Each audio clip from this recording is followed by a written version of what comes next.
Hello বন্ধুরা, আসসালামু আলাইকুম। আশা করি সকলে ভালো আছেন। আমাদের কাজটি আজকে কিভাবে করলাম সেটা যদি আপনাদেরকে একটু দেখাই। দেখেন, শীতের দিনে গরম পানি, গরমের দিনে ঠান্ডা পানি, এত সুন্দর একটা ফ্যাসিলিটি এখানে কিন্তু একটা ফিটিংসের কারণে কিন্তু পাচ্ছেন আপনি।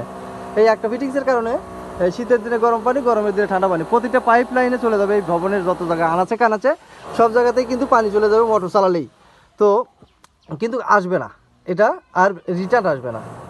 যেখানেই যাক এটা রিটার্ন আসবে না। আবার টাঙ্কিতেও কিন্তু এইখান থেকে পানি উঠবে।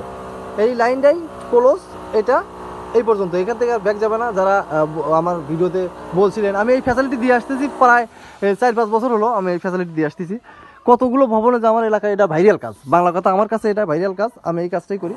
আর এখান থেকে যারাই ব্যবহার করতেছে এই লাইনগুলো, তারা কিন্তু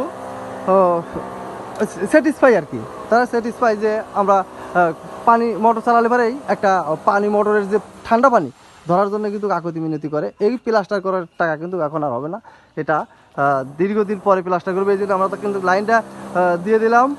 কেমন কেমন হয়েছে কাজ? আমাদের উপরে কাজ চলমান, আমি নিচে আছি। ওই জায়গা করছে টাঙ্কি, ফিনিশিং দিয়ে দেওয়া লাগবে আমনেতেই, কিছু করার নাই। ঠিক আছে, ভালো থাকবে।